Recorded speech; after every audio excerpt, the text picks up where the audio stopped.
Hello and welcome to Hello and welcome to Watch from Home Theater.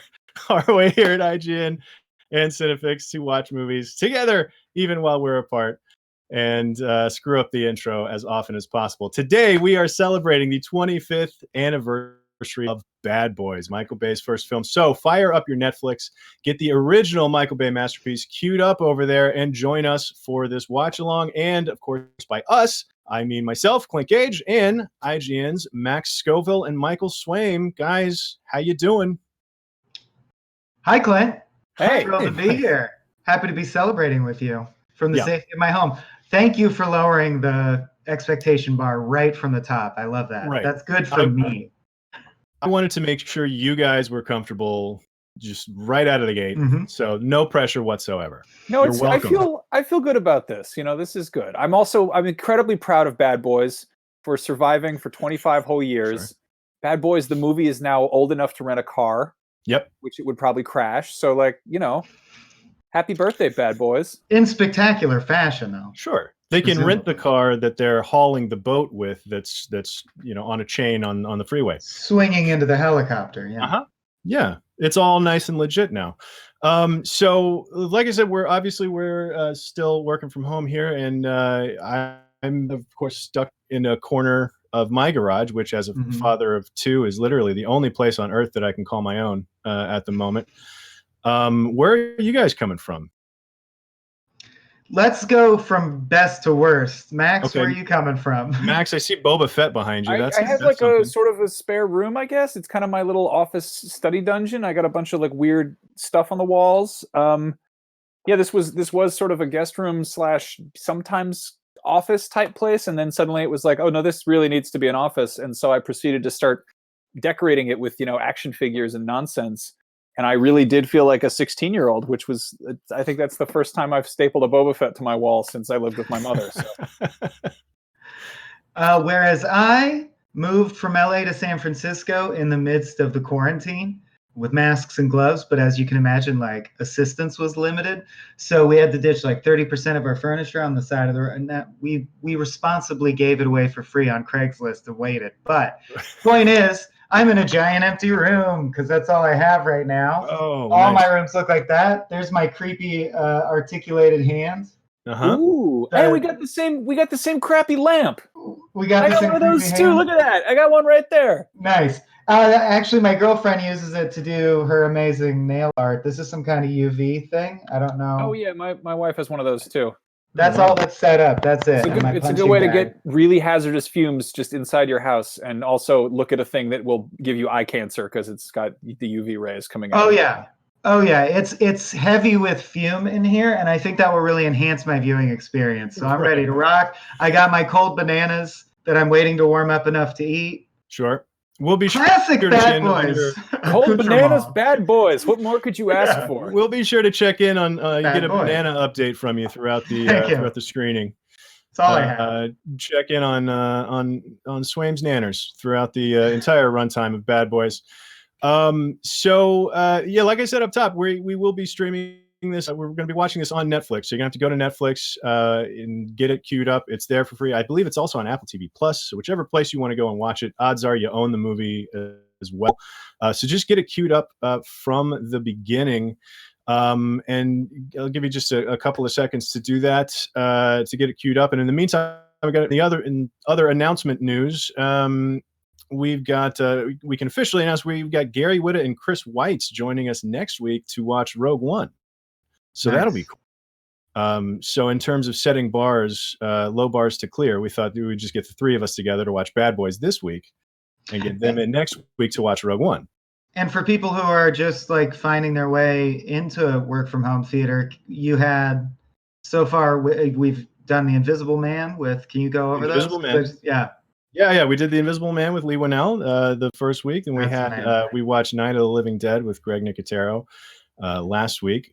Which those are still up and out. You can watch those on VOD. They're fun little fun audio commentaries. My point is, I'm sorry, it's just us this time. I'm okay with it. I'm okay with it too. I should also mention that wherever you are watching this home, if you're on, we're on IGN and Cinefix on YouTube. You can also check out IGN's Discord. And if you have any questions for us or comments, let us know in wherever you're watching it. And we've got people watching the comment section. So if you have any questions about Bad Boys that we can answer, let us know there, and we'll be sure to ask them on air. For example, Art today in Discord has a comment: Clint's mustache makes me feel bad for not keeping my facial hair in check during quarantine. I think he's talking, I think that's a bad thing for my mustache. Is he making fun of my mustache, or is he wishing he had one? I think he's saying you've got that thing under control. You're doing, you're taking care of You've it. tamed it. Great. I recently over trimmed, and now I have the creepy too much space on the lip mustache. You got too much lip there. I got a couple days. Yeah. All right. Well, everybody's probably got the movie queued up by now, so let's get into it, shall we? Mm-hmm. All right. So everybody, just get ready to hit play in 3, 2, 1. Play. Thank you for the point. If you couldn't hear me counting, you could at least claim. Visual impulse tied to sound. Let's talk about the name of the game. Let's start with the basics of film grammar. All right, you've got your match shot and your master shot. I was just gonna say, 25 years ago puts us in 1995. Did you guys sneak into the theater to see Bad Boys? I remember sneaking into the R-rated screening of Bad Boys as a not quite old enough to see an R-rated movie guy. I saw this on HBO, I believe the following summer at my friend Devin Gilroy's house while his mother was working, and we were allowed to watch all sorts of bawdy films on that fine premium cable platform. Yep. I have not seen Bad Boys, so I'm excited for this. Oh boy. Oh, we should have led with that. Well, I do love the genre, and I've seen Bad Boys 2 as like a noted masterpiece of action. And Bad Boys is up there with like Godfather 2 on my list of like, I'm ashamed that I haven't watched them yet, but I haven't watched Godfather 2 either, just the first one. I just appreciate getting Bad Boys and Godfather Part 2 in the same sentence this early in the watch. Same pantheon, for sure. I mean, Bad Boys 2 really is one of those rare sequels that is just like, just head and shoulders above like the predecessor. Like this is Michael Bay's first movie. It's kind of baby steps, and it's I think The Rock is really like, that's one of my favorite movies ever. I watch that way too often. But this is an odd one. Yeah, it's strange too, and it'll be interesting, Mike, for you to watch it this way, because there's something weird about Bad Boys, because I think it gets a lot of credit for being this incredible like sort of nexus moment of action movies. And I don't think it quite is. I mean, it ultimately gave us Bad Boys 2, which was great, and it started Michael Bay doing his thing. But it is very much Michael Bay's first movie.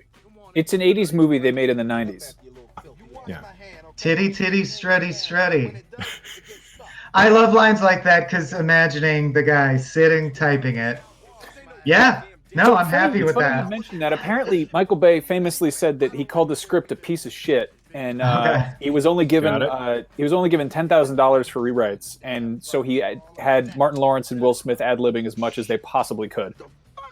That's probably ended up being a key to the success of the franchise, because both of them can do that all day long and be very charming and engaging. Yeah.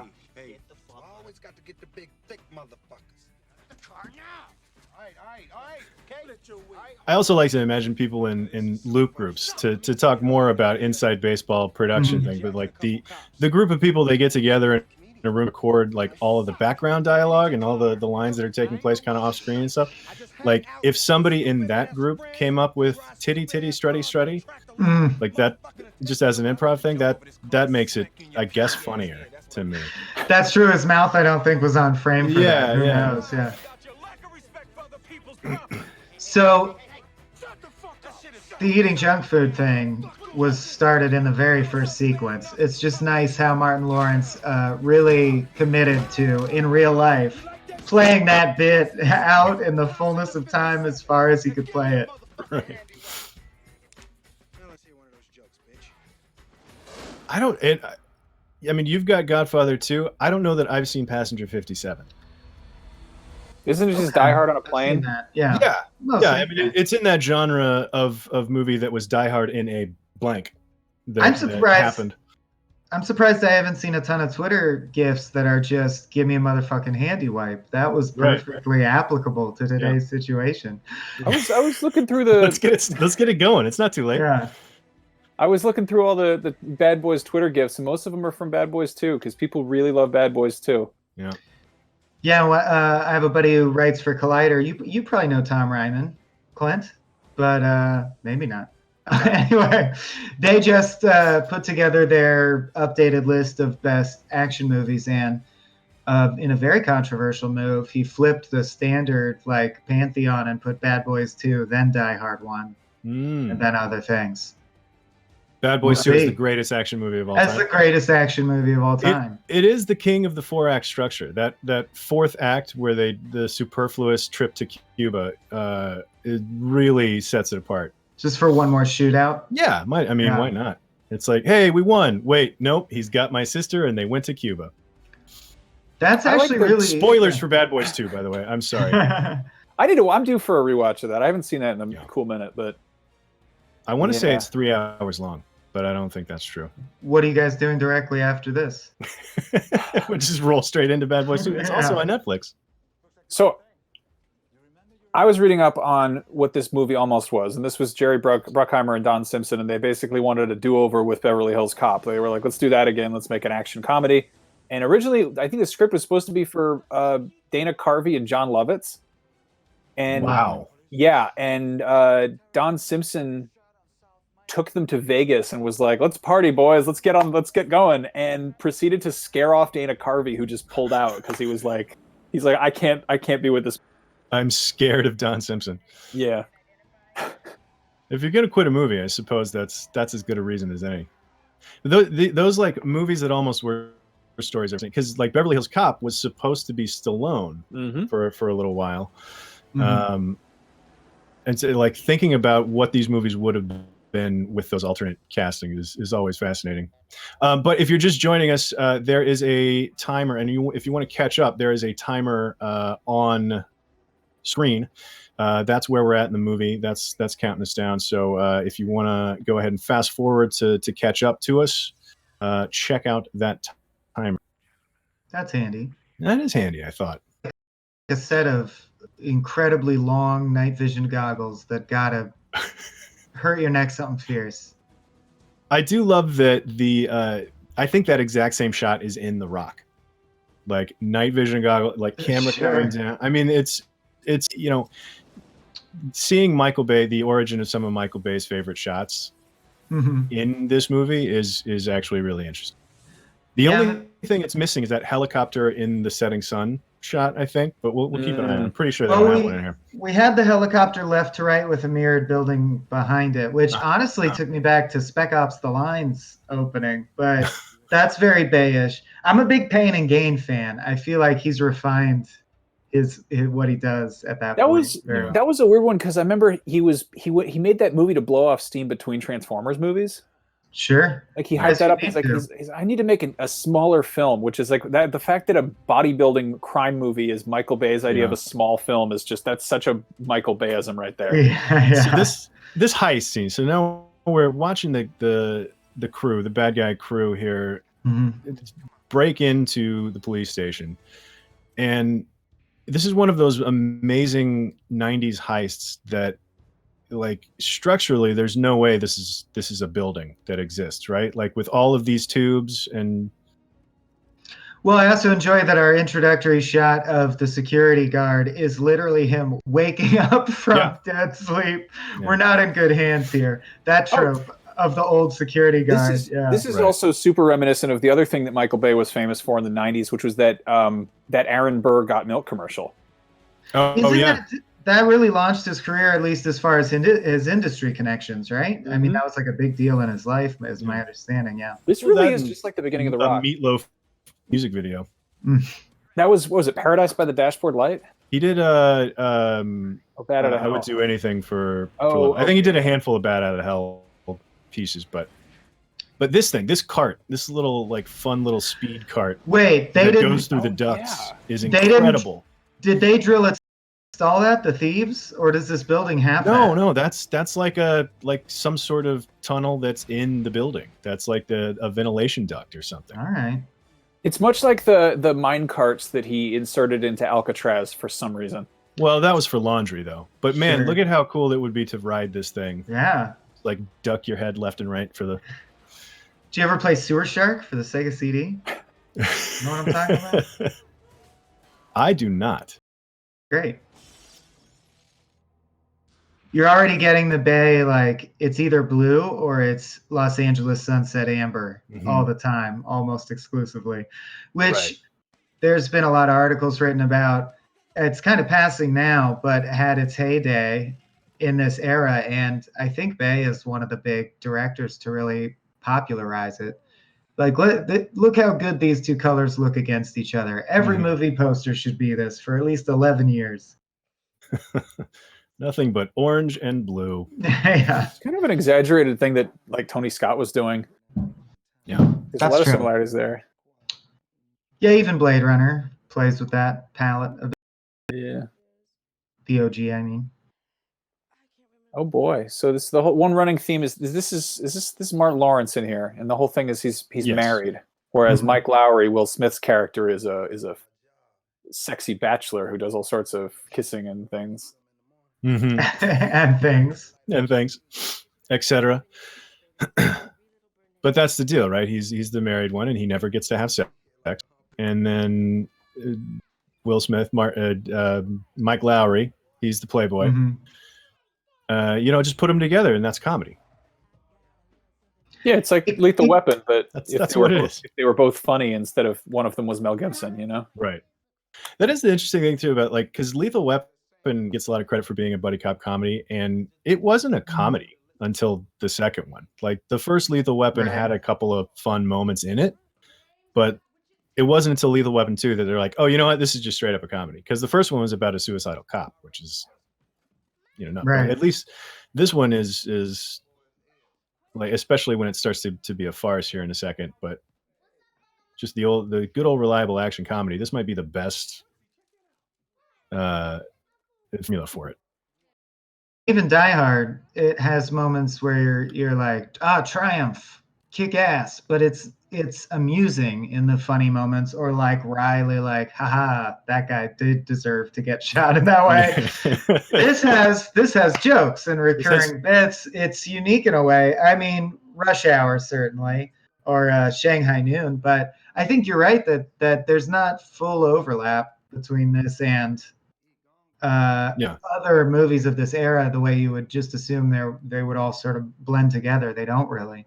They're each playing in their own area. We also take Will Smith as an action star, but this is really the first time he did any action. This was before Independence Day or Men in Black. He was literally still the Fresh Prince of Bel-Air at this point, and he was for another year. The last episode of Fresh Prince was like a year after. It was, I think, summer of '96, and this came out a full year prior to that. So I mean, that the phone hang up he just did had Fresh Prince energy. He's definitely, you can tell, he's bringing that vibe. So has there been the viral video that's the Fresh Prince of Bel-Air theme remade, but about bad boys? Because that would kill. We should do that. No, I think between that and the "Give Me a Handy Wipe" memes, we got to get these. Let's start a running list of things we got to get going after this. Jesus. The most hair I've ever seen on Joey Pants. Right. Wow. Joe, let's talk about Joe Pantoliano, because his role in this movie is so perfect. Well, I don't know exactly what it is yet. So, Max, speak to that. So he's been in so much good stuff. Yeah, he's their boss. He's their uncool boss, who's kind of he's actually literally a narc. They're all actually narcs, but he's an extra narc because he's the boss and a narc. Mm-hmm. Yeah. He's a narc boss. I like how Martin Lawrence looks like he's in the freaking. Yeah, yeah. The fashion in Miami, mid-90s Miami fashion in this movie, like the vest with a tank top underneath it, is something that I would not be able to pull off, but would be willing to try. I think it looks like a decently accessible look, but I first took to Joey Pants in Memento. But yeah, he's all over the place, and he's always excellent. He's always been my favorite Fratelli brother. Yep. I liked him as Guido the Killer Pimp in Risky Business. His bit part in Sopranos is savage and terrifying. He good. I can't go with you there in the Goonies thing. Robert Davi is I think just as good. Fratelli brother. I just have to stick up for him. Yeah, that's fair. Robert Davi is pretty good. Can't for a minute. I mean, he's such a good like '80s character actor. I feel like Joey Pants didn't really kick it off until like the '90s. Like he was in a lot of stuff in the '80s, but it was really. Here you have this scene where we get to meet the other team, and like this became a whole movie, right? Like the other guys, they literally made a whole movie about Will Ferrell and Mark Wahlberg as that other pair of detectives next to the star team of detectives. But like these guys in this is another example of like a trope, an action movie trope that I can't say for sure that it was the first time they did this, but man, is it a perfect example of it. Those like the foils to they had to have done that on Miami Vice at some point.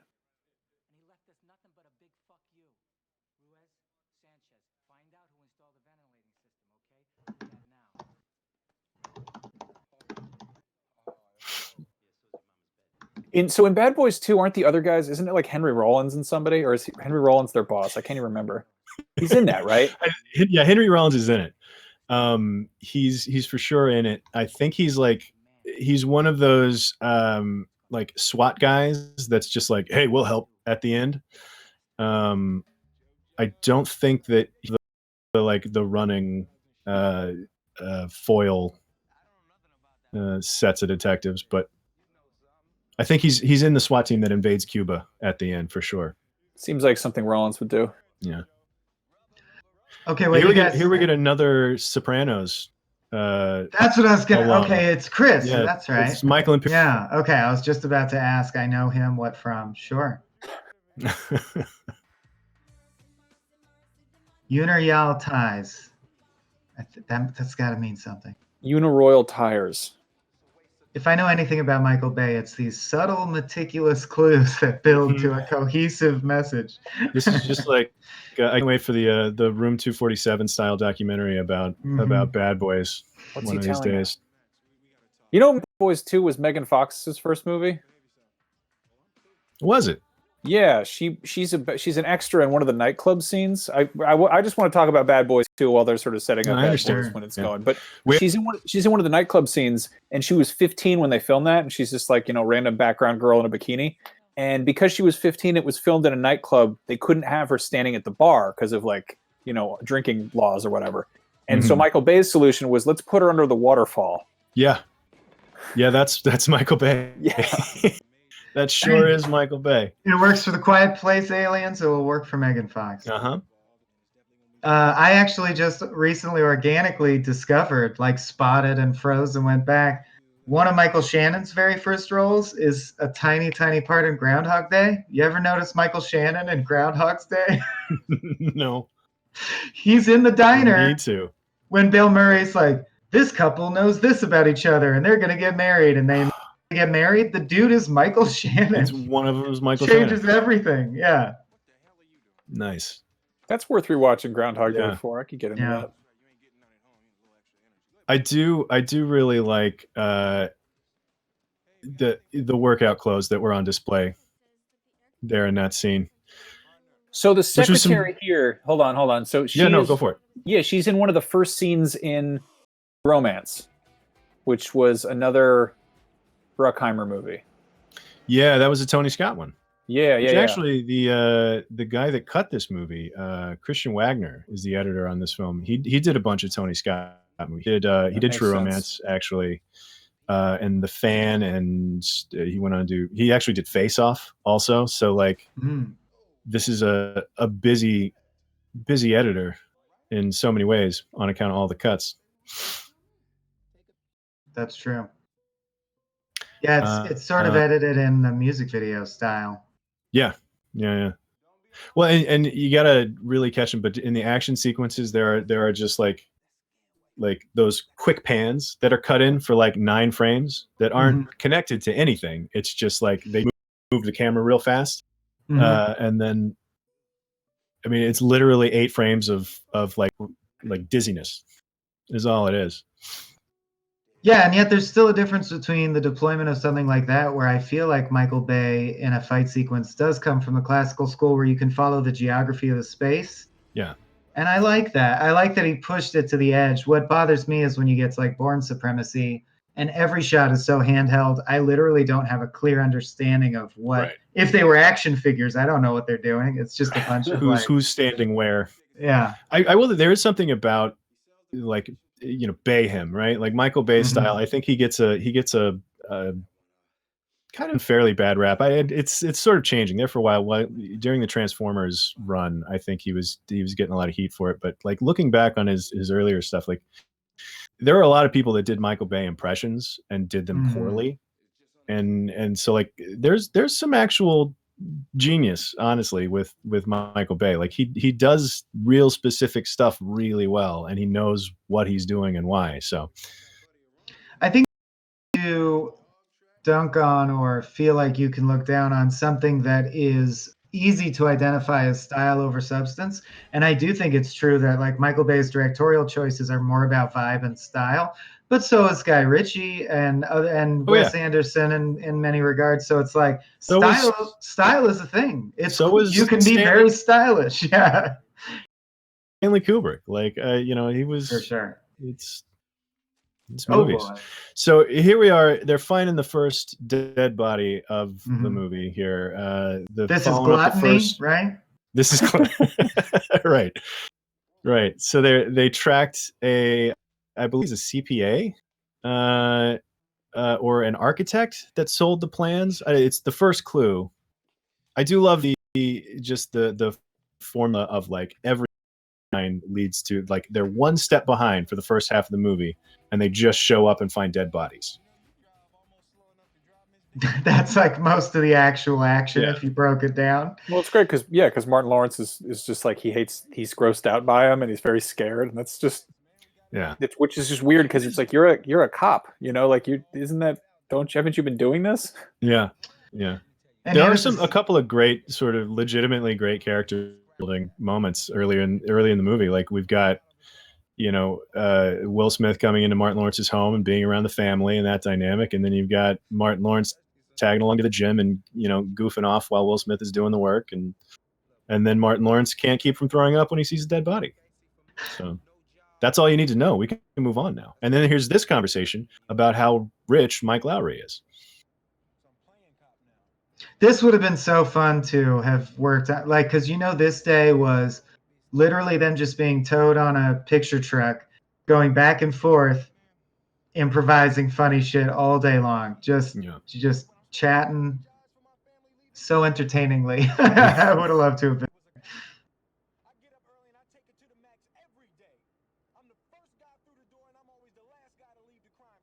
Clearly taking umbrage to the insinuation that he's just playing cop. Yeah, I was gonna say it doesn't seem like he's going for super funny right now. I misinterpreted the scene. No, this is a fun. Well, I mean, this is actually a funny scene because this is here in a second we get to them breaking into song for the first time. Which there's a moment here where it's just like as soon as somebody says the phrase "bad boys," it's like there was a tension while they were waiting for one of them to say it. And then it's an involuntary thing that they have to start singing as soon as they say "bad boys."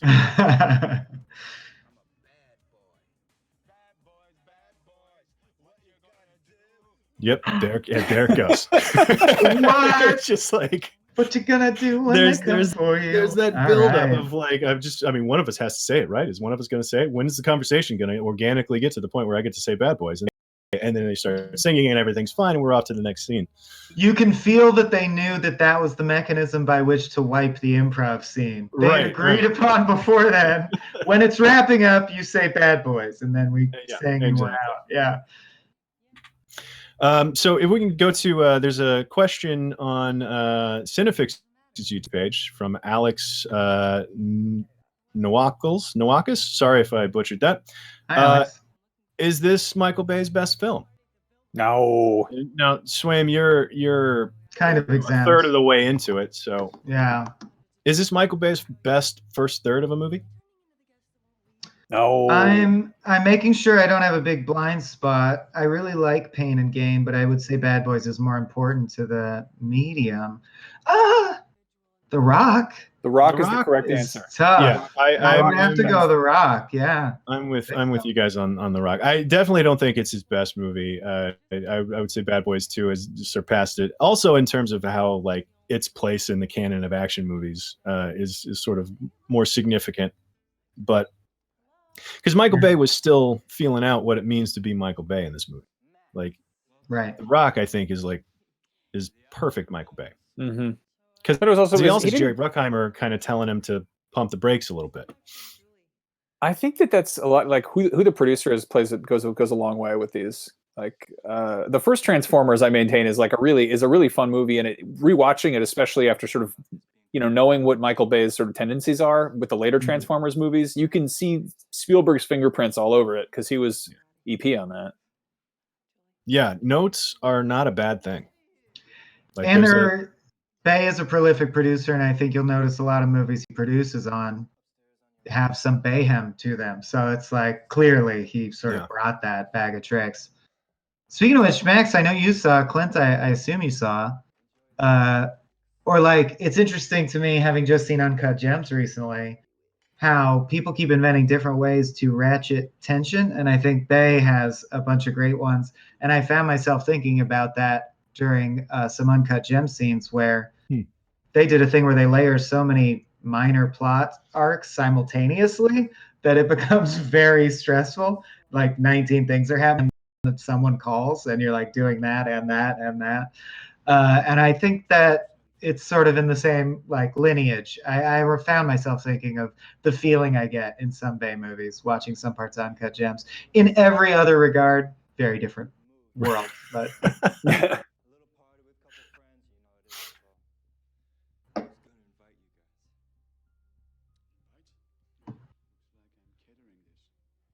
I know that Tony Scott's whole approach to shooting was he would just have like 5 cameras rolling at once, and he would just be like, we'll cut it together after the fact, but it was very much kind of fly by the seat of your pants. Yeah.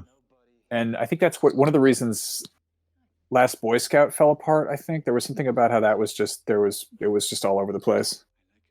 And then that is not what Bay does, because that doesn't feel like. Well, Michael Bay, apparently I'm not sure if he was doing it during Bad Boys, but later in his career, he would kind of figure out what he was doing on the day. Like they would show up and block it and shoot it kind of on the day. Because a lot of the storyboarding and a lot of the movement of the scene and everything was just in his head. That's just so interesting and alien compared to how I thought you got to the point where you're making movies like this. Right. Like especially a movie like Transformers, where you think about like the crazy amount of previs that has to go into that. And he's like, no stress. He's just like winging we'll figure it out. Yeah. I've got friends who work at Lucasfilm, and I hear that he's incredibly hands-on whenever he's overseeing stuff at ILM, and he's just like very like, it's always very tense when he's like coming to check up on stuff, because he's he sees it in his head, he knows what it wants it to be, but he just gives him a bunch of footage of like cars exploding, and he's like, all right, put the robots in there, figure it out. And that's And here we have Checky Cairo, which by the way we've now met Tay Leone's character. Julie, who is obviously important throughout the rest of this. And this is the mid 90s thugs here. The mid 90s henchmen. Backwards Kangol hat. Are just like kind of a schlubby old Italian dude. And then it's a guy with a mustache. Of course, everybody's got to have a mustache if you're a bad guy. This is like. But we also missed that really iconic slow motion falling through glass, which is always welcome.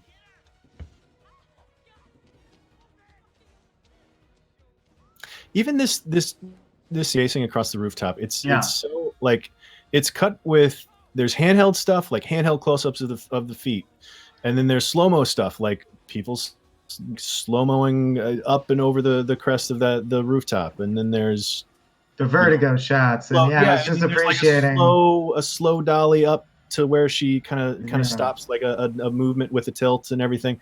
Like the combination of styles that goes into just that little scamper across the rooftop is kind of insane. And a willingness from a crew perspective to just spend that much time. It's kind of amazing to me that in a world where, I mean, obviously they're different worlds, but compared to, let's say, a Judd Apatow production, it's incredible to imagine Michael Bay being like, nope, it reminds you of the Simpsons episode where Milhouse becomes Fallout Boy. It's like, nope, we have to shoot it from angles and angles and angles and angles. The number of times they had to physically move all the equipment just to get this sequence where she runs. I know so many directors who would think it's perfectly artistically like acceptable and beneficial to get a big wide shot of that, maybe one close dolly of her feet. Yeah. Let's get home. Like, what are we doing here? It's amazing. It's not an attention to detail because it's scattershot in some way, but his willingness to put in the work. And it's interesting to hear what Max said about him being very hands-on, because I don't get the impression that he's meticulous, but he is there and he like has the energy to go with it until it's what he wants it to be, even if that energy is like chaotic. I think he's definitely got like kind of a Broy or James Cameron thing going on, where he has like his really high standards, and you know, you see like bits of him, and he gets hands on when he's shooting. Like he gets out there, and he's, you know, he's not just like sitting in a director's chair, like, you know, twiddling his thumbs. Like he's a pretty physical guy, from what you can tell. I think it also speaks to how he really does know what he's doing. You know, like I mean, to going back to the point about like, you know, Bay him kind of being a sort of derogatory term, like the way that sequence just scampering across the rooftop was cobbled together with a dozen different setups and 3 or 4 different styles, like this was a fairly cheap movie also. Like this was a $20-something million movie, and so to get the mileage out of that budget to make what is in everybody's heads one of the biggest action movies of the 90s, right, is pretty remarkable. Yeah, people think of it as very, very epic. Yeah. So you got a lot of bang for your buck. But did you say 20 million? Yeah, 20, 23, something like that. It ain't cheap, but it ain't cheap. But yeah, and especially in the mid 90s, like that was a mid-range movie in the mid 90s. Back when everyone was doing the Bartman.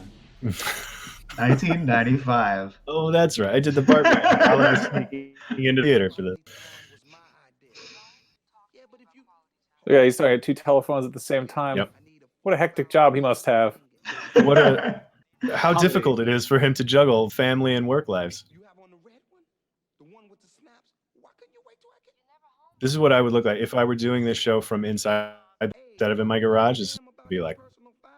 Or if Max and I had said no. Sure. This could have been your 2-hour bit. just as tears roll down your face. Me on the other me.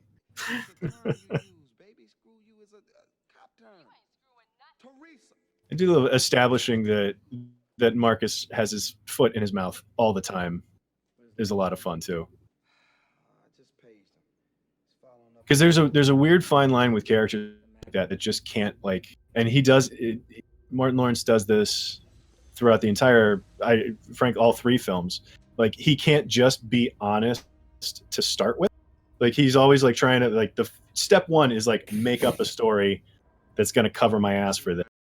And then like it fails. And then step 2 is tell the truth. And the truth sounds insane because he's already sounded insane with the made up version.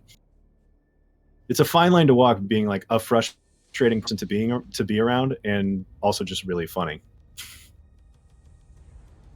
Yeah, I mean, so much credit has to go to the casting. There's just no way who'd you say, Johnson? Who? Dana Carvey? I mean, that's the version I want to see more than anything in the world. That just I'd love to see it out of curiosity, but I made my own critic pugs and distributed them at school as a kid. I'm a big John Lovitz admirer, but I just don't think this movie or whole franchise and ongoing like legacy would be anything it's built around the talent. Yeah, absolutely. No. No, but if this movie had like Dana Carvey and John Lovitz in it, it would be one of those movies that like you see it on IMDb and you're like, what the hell is that? And you look at it, and you're Yeah. like, why doesn't this exist? And you look to see if you can get it anywhere, and the only way you can get it is like a used like Region 2 DVD on Amazon that's like $197 because it was like that unpopular. And I would assume John Lovitz would have been the Martin Lawrence, which means Dana Carvey was going to be the super capable, slick Playboy cop. That's amazing. Yeah, that sounds like a great movie. I don't know what you're talking about. So the thing I don't get is you hear about some directors who, you know, they cut their teeth doing commercials and music videos and stuff, and they want to choose the right first movie. It's kind of funny that like Michael Bay was like, all right, this will be my first movie, Bad Boys. And then he's like, wow, I hate this script. Mm-hmm. Okay. And then it's just like, he's like, well, like, I don't know if that was sort of just trying to get his feet wet somewhere and just figure it out. But yeah, I imagine you don't get to be terribly picky. And also it's a testament to how hard it is to make a movie in general. Like the fact that movies get made all is kind of a miracle, and the fact that good ones get made is even more so miraculous. So I imagine a guy that's coming off of you know, a decade's worth of music videos and that Aaron Burr commercial, like if he gets the rights to a script, then like, yeah, I'll do it. Great. Yep, I'm there. He moved a lot of milk. And here we are 25 years later celebrating. Absolutely. Rightfully so. It's worth, like, this is such a fun movie. yeah, I mean, I didn't know a whole lot when I was 9 or whatever it was when this came out, but if you went up to me and like you showed me all of the movies that were in the theaters in like 1995 and you're like, which of these is going to turn into a trilogy by the year 2020, I'd be like, Yeah, it definitely wouldn't be this one. which of these is going to 25 years from a trilogy? I would have gone Shawshank Redemption. I want to see 2 more movies where he gets away with a crime. He goes back to jail for another 15 years, laboriously escapes. I mean, 3 Green times. Mile was sort of like the same Shawshank universe, I feel like. It's true. If Same director. If he does like a Prison Break style, like he goes back in for his buddies. Yeah. Spend the Morgan whole Freeman season. gets Yeah. picked up. He has to go You know, back. going back to what we were saying about like Lethal Weapon 1 being serious and Lethal Weapon 2 just being a comedy, I kind of want to see more of that. Like, I think that maybe that's wrong with like Alien 3. Like maybe Alien 3 should have been a comedy. Your point is well taken. You start with horror, and then you ramp it up to action with like a good, gratifying arc, and then you just everyone solved their problems. They found a bunch of resolution, and then they just have fun. They just have a fun time with limited conflict. I completely see what you're seeing structurally. I don't know if Alien is the Might not be example. the best example. It's like on a treadmill when you're like you do the set amount of time you're supposed to do, and then it's like, oh, it's your cool down. I didn't say I was going to get on here for 35 minutes, you crazy machine. And you just like that like 5 minutes. But if that last 5 minutes is a comedy about xenomorphs, then sure, I'll stick around for it. I'd watch every living hell out of that. But What's the comedy beat of Aliens that would still be loyal to the plot concepts? I guess like Wayland Yutani filing paperwork and trying to get like, oh boy, this mission we had really didn't go well. Sort of an Office Space version. Of, yeah, what's happening with Paul Reiser? or it's Always like nice a to check in with Reiser. you make it a xenomorph. buddy A cop xenomorph thing. It's Midnight Run, but it's Ripley and Hicks, and they've got to transport a xenomorph. Oh man. What if she made that human hybrid pink alien thing, but it imprinted on her, and so it was safe. It did whatever she wanted, and they did like a Tango and Cash roaming around collecting bounties type thing. That'd be great. Yeah. But no, I mean, I don't know, Bad Boys. This movie's not serious at all. It's silly as hell. No. It's got some action in there. Yeah. It has a good time, and then And like the good thing is it's not an action movie with comedy in it, and it's not a comedy that tries to also do action, like, which I think is a trap that a lot of action comedies fall into. Like, this is just as good at action as it is at the comedy, which is unusual. I mean, they what's stopped interesting doing is- that. Yeah. What's interesting is like it really ramps up the action. Like the fact that it is a lower budget. Like I'm not going to compare Alien and Aliens to Bad Boys and Bad Boys 2, but like there's that You level of kinda just did. escalation where you have to. Like it's This one isn't. I would say this is not so much an action movie as it is like a buddy cop movie. Yeah. Like there's action in it, but it's more like it's two cops solving a mystery. Whereas like Bad Boys 2, they blow up Cuba. Right. Yeah, and all the hearts derive from the underlying friendship that they will occasionally reference, and it's a subgenre that. What's the earliest clear buddy cop thriller drama anything you can think of? Is it maybe Sherlock Holmes and Watson? It might be, yeah. Okay, but I think Bad Boys is at the top of the pantheon as far as this template. And right after Bad Boys, there are so many movies in this template that just came out in this. And here we have, so now at this point, Martin Lawrence is having to pretend to be Will Smith so that he can get Tay Leone to agree to come into custody. Here come the awesome mid-90s henchmen. I love, and banter between henchmen like this is something that I dearly love and miss. I don't feel like I see it as much anymore. I think everyone in modern day has gone through enough screenplay writing classes and read Save the Cat and Story by Robert McKee and stuff, and they're like, why would you linger on the henchmen? Because it's occasionally amusing, you humorless writers. It's funny to stick with the henchmen. Yeah, I agree. Always fun to stick with the henchmen. Because they don't really exist. We have no connection to them. You can do anything. Yeah. And I love that it's interesting to see sociologically when you need a generic henchman who could be anyone who's going to cause trouble and could carry a gun. There are definite trends, and not to be too grim, but like obviously after 9/11, I think culturally our fear of the Middle East translated into a lot of movies. And then in the Cold War, you saw the Russians are the bad guy in every movie through Rocky and everything. I like this middle period, even though like the Italian or Brooklyn style white American mafia was not in the news or a big force in politics. We were just in between a bunch of stuff happening, and we really just defaulted back to the mafia. Everything was just the mafia. There was a surplus. We didn't have anything to worry about. Relatively speaking, nowadays, it seems like such a buddy cop comedies thrived in this time where you're like, well, what is there to fear? Let's have fun with fighting crime. It's a romp, really. And even the idea that running through the streets firing indiscriminately is not a thing that is not a very specific thing to be afraid of. Like the scene that we just saw where they were running away from the apartment complex, and there's that shot where there are stray bullets flying into a nearby restaurant, and it's like that in 1995, like. Yeah, it was like, oh man, cool. Yeah, plainclothes police firing wildly in the street is fine in the universe of this movie, and I think that's what makes it work. Yeah, I think the buddy cop as a genre, the buddy cop movie as a genre is like uniquely situated to sort of to have fun doing that. Was Hot Fuzz the last really good buddy cop comedy? It's excellent. Probably.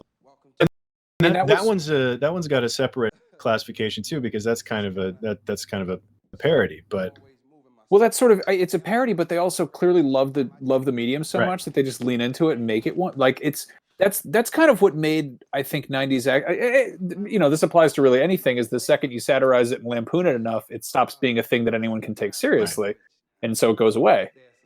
Well, I think the great favorite parodies and spoofs are ones that would be good versions of the thing that they're spoofing, which Hot Fuzz, Shaun of the Dead as well. Like those guys knew how to do it. Yeah, you could just delete the quotes around it and be like, it's actually also good. Yeah. I was going to bring up Nice Guys, I think. Deserves to be mentioned. That's really good. And who are the good guys in that? It's The Rock, and who else is it? Oh no, you're thinking of the other guys. Or the other guys. That was The Rock and the Nice Guys. Yeah. Samuel L. Jackson. Nice Guys is Russell Crowe and right. No, that's Driver, the Nice Guys. The Nice Guys is that's just that felt like Shane Black doing a Force Awakens of his entire career. A little bit, but it's a decent to excellent buddy cop movie from recent memory. And I prefer it to Kiss Kiss Bang Bang. According to Google, Stuber counts, but I didn't actually see that. Yeah, I think that's one that falls into the category. It was a comedy first, and then also had action sort of trappings around it. I think like The Heat is another one that did that, with Melissa McCarthy and Sandra Bullock. Like comedy first, action sort of incidental. Well, you were saying it's impressive that in a comedy the action's so well directed, and I think it's more impressive the other way. Also, like now looking back, knowing that Michael Bay was going to be able to bring the action, it turns out that's kind of what his special superpower is. Yeah. The fact that the comedy works so well is highly impressive. Well, at that point, you gotta talk about the casting, because I mean, clearly there's a lot of improv in the movie, and Bay, I'm encouraged the improvising, just making sure you got the two right people in the right spot. And even like down to little casting details, like I forget his name, hopefully one of you will know it, but this guy is a sitcom veteran as well. Like he's gonna bring comedic timing, the bellboy, to any scene you put him in. The vast majority of his work has been in comedy and television comedy specifically.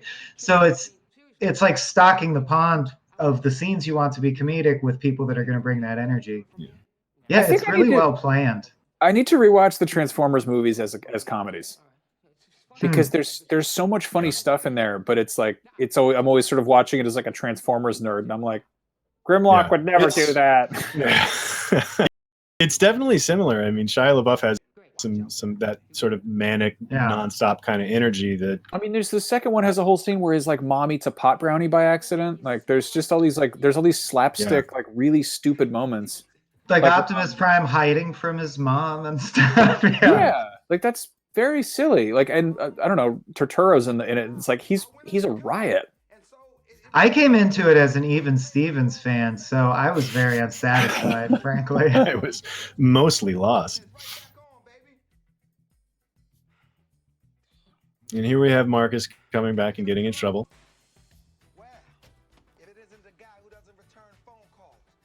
Sleeping on the couch. Mm-hmm.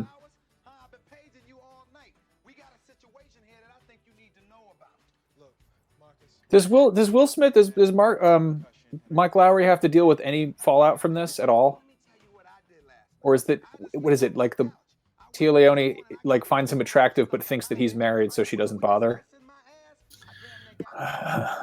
There's none of that really. And in fact, Tia Leone is her character is like, there's a few things that are kind of its time and that don't really hold up to our sensibilities, but for the most part, like she doesn't throw herself at anybody. Like considering what was happening in the mid 90s in action movies, like she's a surprisingly well-rounded character, I feel like. I feel like they were just like, they watched Lethal Weapon 2 and they were like, all right, but what if Danny Glover was really funny and Mel Gibson was really funny and Joe Pesci was a beautiful woman, and wasn't funny, and you're like, all right. You really buried the lead. She jumps in a pool too. You had let's just walk straight into the police basketball court. Every police station has a basketball court, right? Where you're free to smoke a fat cigar while you dribble if you want. It's amazing that, I mean, in an on buddy cop genre, I think that any realistic fallout that a police officer would have to deal with is funneled into just getting chewed out by one guy. That's so much nicer than it means you have to go get your license re-audited and fill out this paperwork and meet with the HR department. I wish at work when we messed up, everyone would just tell someone who came with a cigar and was just like, "You're a loose cannon, Swaim. Get your stuff together," Well, can you imagine if there was just one person that had to deal with literally everybody's problems, like of course they would want to yell like this. It would be the worst job of all time. They just exist in a basketball court and They're just smoking in a basket. chugging Malox, yelling at Max. Is that too much to ask for? I don't think so. I'm imagining him being like somebody. What are your hobbies? And he's like, I'm a cigar aficionado and I love basketball. And I really just love them both at the same time. Right. And I know I got to give one or the other up eventually. Yeah. Tears me apart. Yeah. But I work a lot. I have to really just lump things together and make the most of it. That is probably a very small diagram of cigar aficionados and basketball enthusiasts. Mm-hmm. I wanted like a mag, like cigar aficionado baller quarterly or whatever. That's the other thing we missed about 1995. There were magazines for. I bet cigar aficionados still out there. Don't you think? People who for smoke sure cigars is, probably still buy but magazines. the magazine that's specifically for cigar aficionados and basketball enthusiasts. Oh, I see. That's the one I want. It's just Joey Pants and Dr. Cox from Scrubs. That's it. Right. Oh, yeah. The aficionado.com. Still going strong.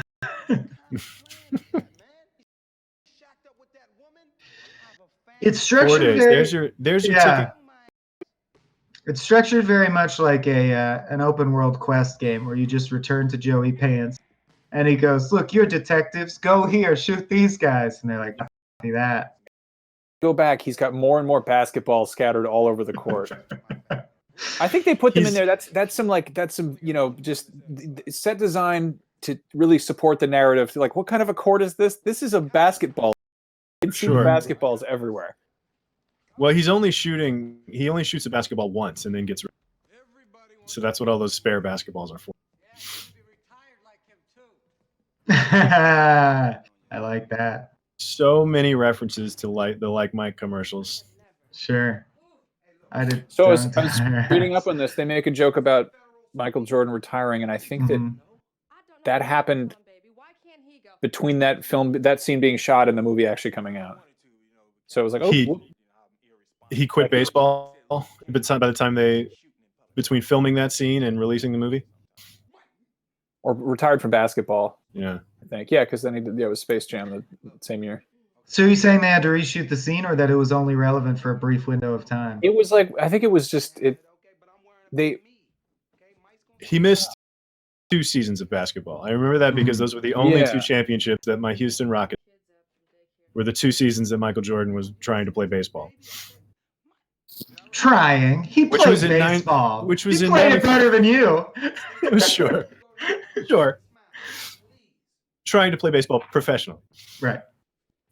So we went on ESPN the other day to see what exactly they're writing about on account of sports not really happening anymore. And the top 2 stories were like Michael Jordan's baseball career, a retrospective, and a story about a baseball player who turned his barn into a batting cage. So they've given up. I feel less bad about doing a retrospective on Bad Boys on its 25th anniversary. Yeah. That brings me to a question in chat that I'm sure they meant. Not sure. They may have meant meanly, but I'm going to take it at face value. Hey, IGN, are you guys still happy with the quality of content you're putting out? I'm going to assume they mean since we've all had to transition to work from home specifically.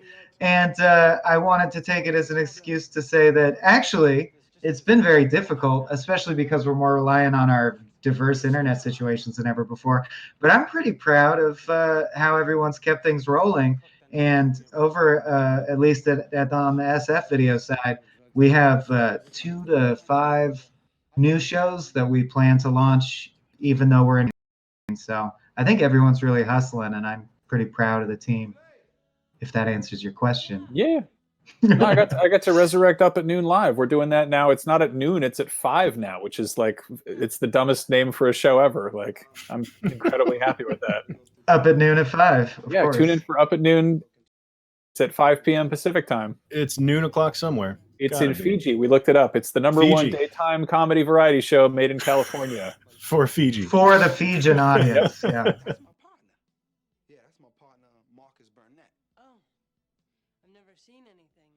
See, this is another one of Marcus Burnett's great. So he just trying to convince Julie he's actually Mike Lowry and making up this whole thing about these pictures are here for every time my partner has saved my life.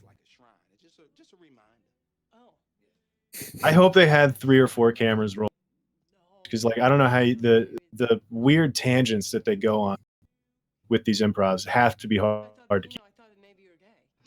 And yet, there will be shots that involve a rack focus or a dolly landing to the point that it makes me wonder. I want to see more of like Bay's shot lists and stuff, or just more behind the scenes footage of him directing, because he does have this amazing amalgam of feels like coverage mixed with what feels like shots you would have to pre-plan. I wonder if he watches that improv and then goes, I like that improv, lock that line in, but shoot it this way now. I don't know. Yeah. It's interesting. No, it's got to be something. I mean, a combination of that and then, like, just telling them you have space to work in because it was a nighttime club event type thing, and there was it was weird, it was an people odd hanging time. from the ceiling upside down in cocoons. There were. So I this think is there were, where in terms of bathroom fight scenes. Where does this rank for you guys? I do like a good fight scene in a filthy. Yeah, that was very good. I liked that.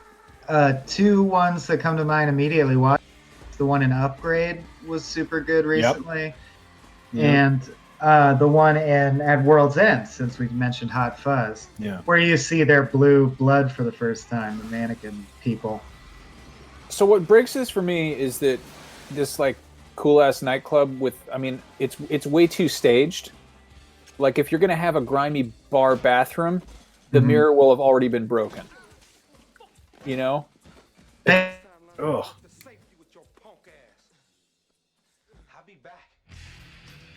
The head slam into the disgusting urinal gets me every time. Who done tore off and whooped your ass now? Take the time. It's really the fucking time. Look, they know. Let's get Noah and get out of here.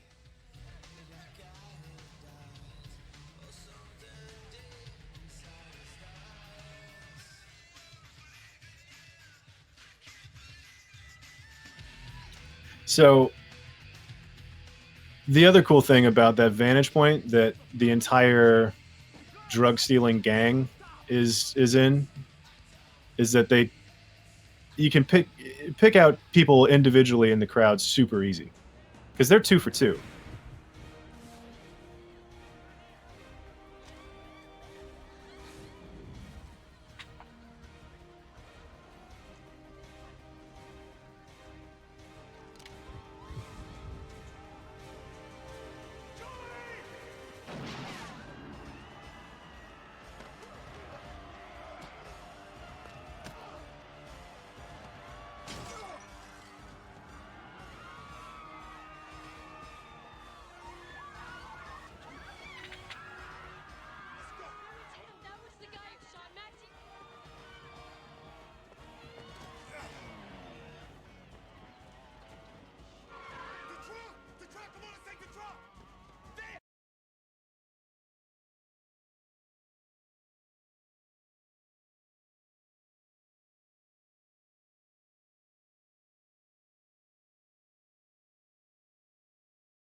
Are we out?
Hey, thank you for sticking with us. Sorry about that. Having some internet issues. But let's sync back up real quick. We are at an hour and 9 minutes. They are just running out of the Hell Club towards this ice cream truck. So go ahead and get to an hour and 9 minutes, and we will play it. In 3, 2, 1, go. Make ice cream truck go now. Ice cream truck go now. Literally on the subtitle on the frame we were paused on was go there. So go there.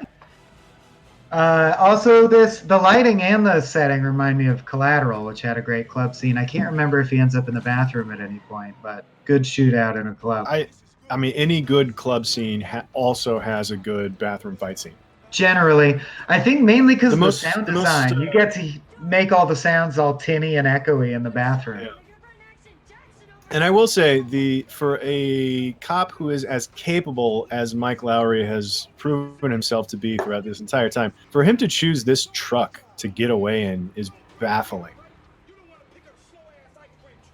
Did they need to haul something large? Was that part of the chase? They're running out of the club, and they say, "Get in the truck!" Like this is the only part of the movie where the scenes show a little bit in terms of just like, I've got an idea for a set piece, and we need to get the story there. So it's an ice cream truck that's full of ether. It's the drug dealers were. It's the ether that they're going to use to cut the heroin. Mm-hmm. But they were just parking it out in front of the club to like deliver it to the people that needed it, to the chemists, I guess. But here they come running out of the club, and they say, "Get in the truck." This is also these car chases are. There's actually a better example later in the movie. It's kind of a car and foot chase that does this great thing like that.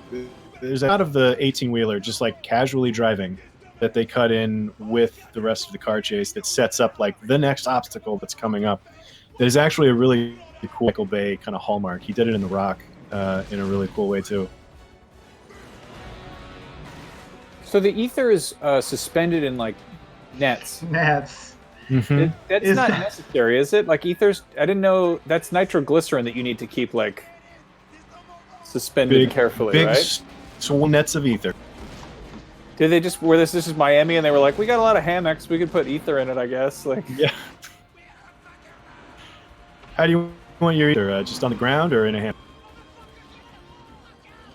Huh. Trying to look up how ether is transported. Well, you're on a list now. But I'm only finding out about like in medieval times when everyone was addicted to ether, how they'd get it from town to town. Yeah. Barrels, probably. Cider house rules, yeah. But apparently it is volatile enough that they would ship it in like beds of straw in medieval times. So I guess if you shake it can explode. Yeah, who knew? Huh. That is that's what I know. Unfortunate learn by doing kind of thing back in those days. I Googled for 45 seconds. Let's not consider it vetted news. I showed my hand. I clearly don't do enough either. So Julie, at this point in the movie, here comes the news chopper. They're arguing on the road, flaming bodies of henchmen in a car nearby. Julie, at this point, she knows, right? She knows that Marcus is Mike and Mike is Marcus. She has to. What are you doing trying to apply logic to this film? Like, no. I'm not. I'm just. It's. This is going back to me saying that Julie was actually a pretty good character. Like she never plays she never plays dumb, or she never seems to be completely fooled by the ruse, right? Which is a good choice and an interesting one for an action movie in 1994. Especially an action movie that's modeling a lot of its plot beats after sitcom tropes, and then having action. It's very interesting from a formula perspective because it's like the arcs, like the classic. I'm married and now we don't have sex anymore. Every time something happens, we have to swap identities, and then stuff is serendipitously unfortunate. These are like Frasier episode arcs. Like the sitcom force is strong in the writing and the build of the thing, and yet you could also say that the linking together like a necklace of pearls of good action set pieces is equally strong, and they just kind of alternate where they take up stage space. This is giving me a new appreciation for just what a strong formula action comedy is at its heart. It's just it's a real peanut butter chocolate situation. It's a perfect match. I want to see more action, comedy, horror all at the same time. Comedy horror, I think, is the other genre that's super like perfect blend. Yeah, I love it horror makes a lot of comedy. sense. But I want action, horror, comedy. I want all three. That's I rare want that you get that. Yeah. peanut butter and chocolate and pizza. Like I want Yeah, I can't think of a great example of one, honestly. Mother bitch is such an unusual turn of phrase. It's pretty great. So this is another one where this is another scene where the improv was sort of famously added. Apparently, the button of this scene, which is one of the funniest jokes in the entire movie, and frankly, I've seen this scene before. Yeah. Yeah, it's one of the most well remembered jokes in the entire movie. Was apparently Will Smith's idea on the day. Like it was an improv joke in the moment, which is great. Which is also interesting because it's just such a like carefully plotted beat. Like the timing of it is so right that I wonder if it was the idea and then they had to nail that timing a couple times, or I mean either way, it's the end of this scene is I think the funniest part of the movie.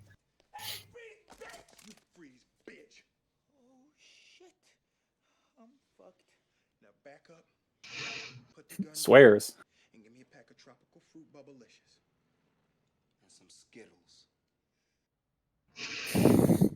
The pace of that joke is perfect. It's great. Yeah. We have a question for you, Mr. Swaim. Oh. Frank Lee Amish. Oh, hi, Frank Lee. Yeah, hi. It's Amish. This is a question for Mr. Swaim. How are you enjoying this first viewing, and how are your bananas doing? Oh, we haven't done a nanner check. Which, yeah, I completely, in the midst of all the technical difficulties, I completely forgot about the nanner check. This one is warming up nicely and will be edible much sooner. So this is the Mike Lowry banana, and this one's a little soft and pudgy. This is like your schlubby Martin Lawrence banana. I'm gonna keep them together, spooning as they want to do, but aren't allowed to by the vagaries of film production. I'm liking it. I've seen half of Bad Boys 1 with people talking over it for a different stream another time, like 2.5 years ago. And now I will have seen all on of the Bad 23rd Boys anniversary of Bad Boys. Now I will have seen all of Bad Boys 1 with people talking over it. I still feel like I haven't seen Bad Boys. I will probably one day actually watch it. You need to really spend some time with it. Yeah, the bandwidth issues are. Yeah, you're gonna be all right. But I'm loving the parts I'm able to key into. You have seen Bad Boys 2? 2 and Bad Boys for Life, yeah. And you were able to keep up with what was going on in the movies? After listening to a handy IGN review / recap of the events of Bad Boy. Bad Boys in 5? I think they should do a prequel with just one of them and call it Bad Boy. Sure. Well, apparently, I mean, in Bad Boys for Life, they established there was a time where it was just one of them. We could do that. We can make that happen. Oh yeah, who would have? So it was Mike alone at first, or? Well, one of them's alone. Technically, the other one's alone too. I guess so. Yeah.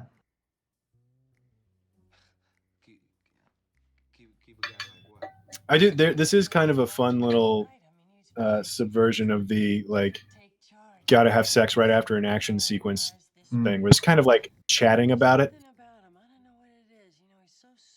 And if we go with your theory that Téa Leoni already knows, then she's kind of gaslighting him in this scene. Yeah, I think she's really screwing with him. Because here she's talking to him about how a guy like Marcus, a woman couldn't possibly say no to him.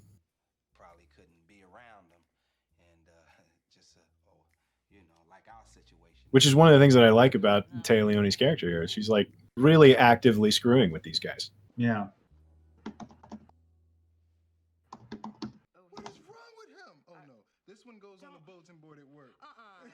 Has she been working lately?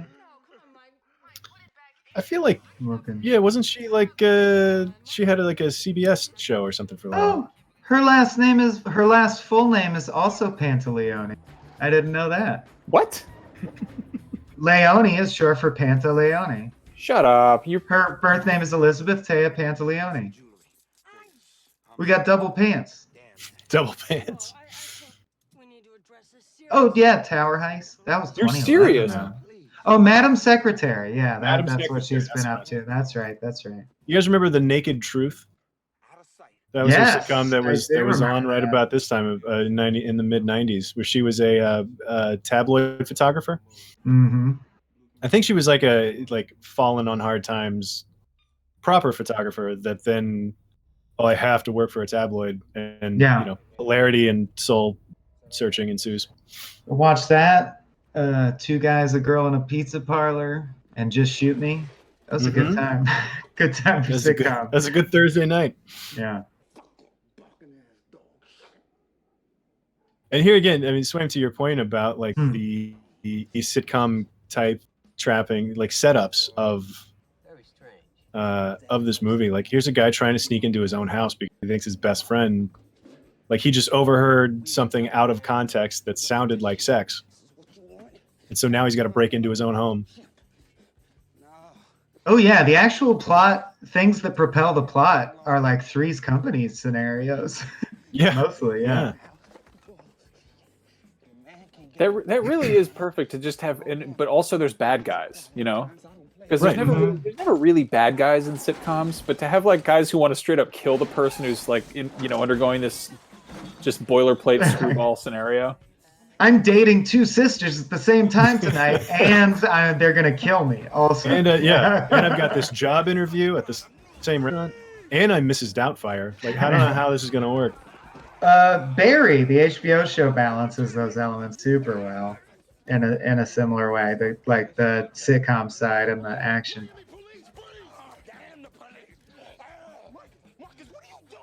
And I love that in the later parts of the movie, they actually find ways to have both layers going on at once and step back and forth whenever they want. You know what I mean? Like, it's so clever that here we're literally having an action scene that itself is kind of funny because they're arguing while they fight. And then you pull back to the car and they're doing straight up what we're doing. They're doing like MST3K commentary on the scene. I like that. That's smart. Yeah, I did spend some time with the henchmen. Minions, $1 billion empire, I believe. You got the whole section of that theme park now just for the Minions. They could have been these guys from the car at Bad Boys Run. Those Minions are turning 10 this year. Boys are growing up. Those little bananas. And we're gonna have to sell it. Yeah, you brought it to the wrong celebration. It's 10-year anniversary of Minions that we need to bring your nanners to. They love bananas, don't they? Yeah. That's a thing? Okay, yeah. It's one of the few words that they actually say. Right. It's one of their only words. It's the closest I got is a yellow gummy bear.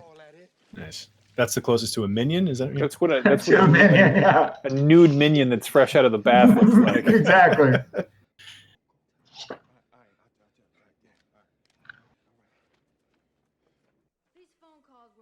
Now, in Wild Wild West, if you freeze frame in the opening sequence, you can see Will Smith's testicles. Is that going to happen? Yeah, absolutely. In the theatrical print. Yeah, you can.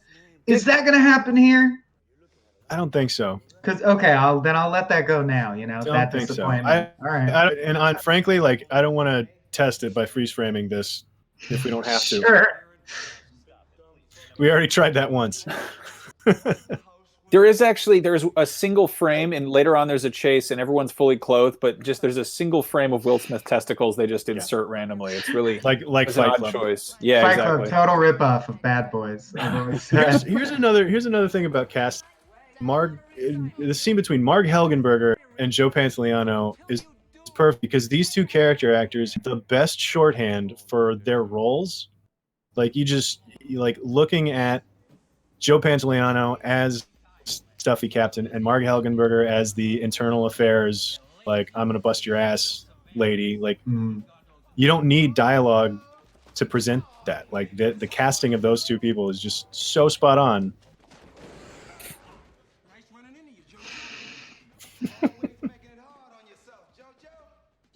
It was interesting doing I actually did a double feature the other night of, I watched Bad Boys for Life, then I rewatched Bad Boys, and watching it in reverse order with Bad Boys for Life, where the talk is all like, you know, they go to a we're too old for this shit place, and Martin Lawrence wants to retire, and like, and then it was this scene actually where Martin Lawrence comes running after JoJo, that I was like, oh, he's come a long way. Like, what a journey for Marcus Burnett. So from like joyfully chasing down an informant to retire. Yeah, I don't want to do this anymore. Yeah. Man. What's up, Joe? What? You pulling a gun on me? You guys are cops. I can't believe this. I should turn you in a hard copy. Put your ass on a TV set. I love how. I mean, what percentage of the movie do you think is in a super wide angle lens? It's probably 50-50 with super long lenses, right? Like, I feel like there's no lens that just kind of looks like the human eye. It's either like an 18 millimeter super wide or like a telephoto lens. Other than these medium closes where people are just saying their lines, everything else has some kind of...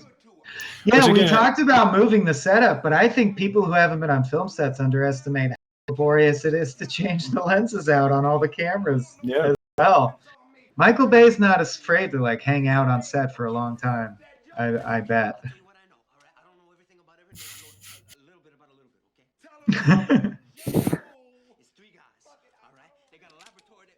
That's another Tony Scott thing too. Like, and the more we talk about this movie, and the more we talk about like Tony Scott and Michael Bay being super similar, like all of those, and even in just Michael Bay's next movie, like The Rock is the year after this one in '96, and like I think every tendency that we're seeing in Bad Boys is like taken to the next step in The Rock, which is like everything's either just wide angle or like super tight.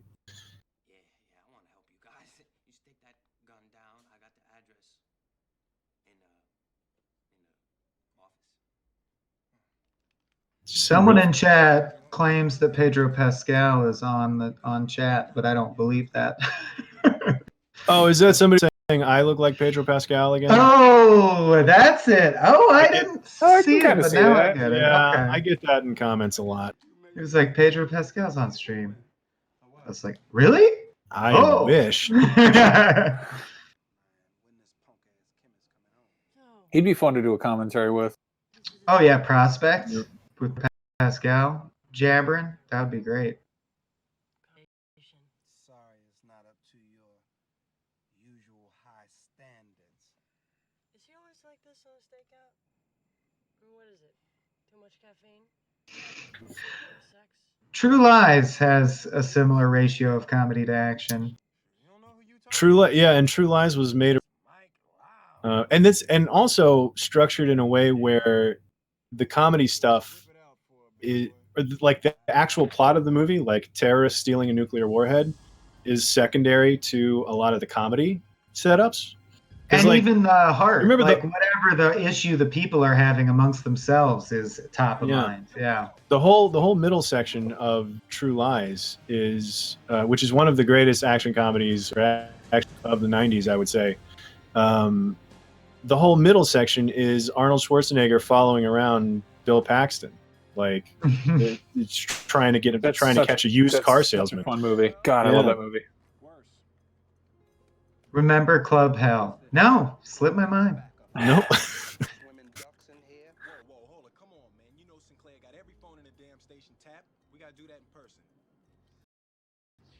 What is this? I want to see the swimming ducks. Is that like a police officer that's trained as a frogman? Do you no know idea. What does that mean? I have no idea.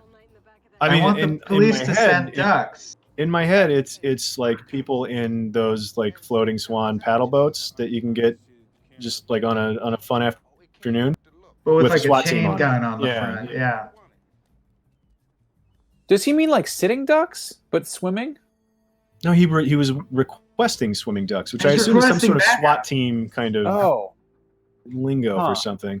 Like a Navy SEAL, but a Yeah. swimming Okay. duck. But a swimming duck.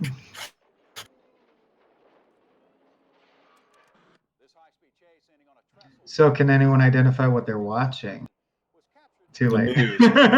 The Stan Miller show.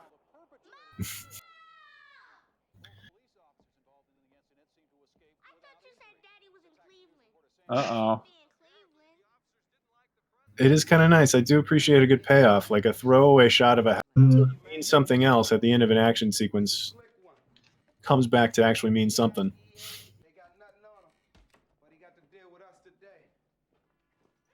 Just a cabinet of guns. I guess they're in Mike Lowry's place. He doesn't need to lock that up. I don't know. That dog looks. And depressed. You gotta watch Dookie? it around that dog. Yeah.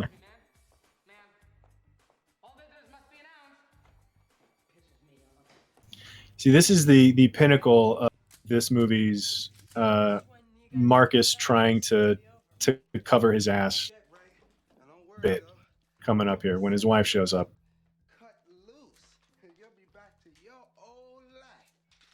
Now I gotta ask, at the risk of breaking the facade we've maintained so well throughout, is your guys' playing at like 67% speed? Mine's like, it'll just stop periodically. And then catch up really And fast? then catch up. That's Yeah. it? Okay. I'm like, there's no way the people watching on Netflix are still in sync, is there? I don't Maybe. know I don't if they know. are. Let's see if we can get. I think we should start reenacting the subtitles in real time so people can Yeah. tell where we are. So, guy, actually, I'm glad you brought that up, Swim, because as it turned, we are talking with our TD now. We are having some more stream issues.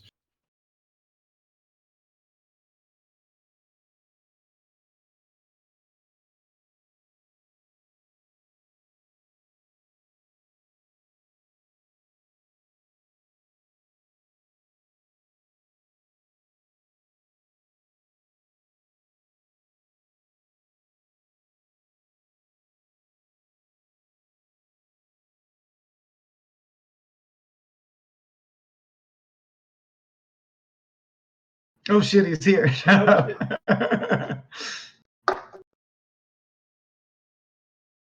All right, Limon.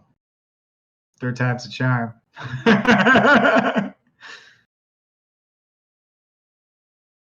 Are you is it like darker in LA? Like what's up with that? You're in like the He's in his cave.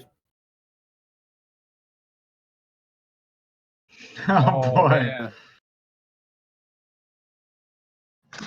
I want to go out. Oh, I thought you just turned into Martin Lawrence. Yeah. Ooh. Woosah.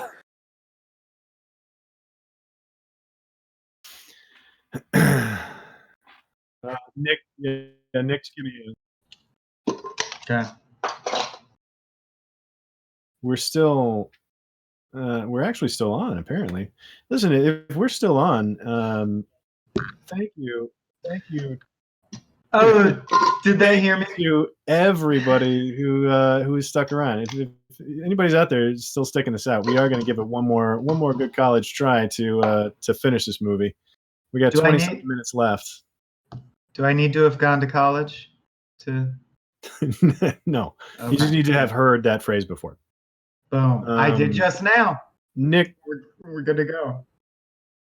yeah. Well, what's our time code so we can sync these people back up? Where are we at?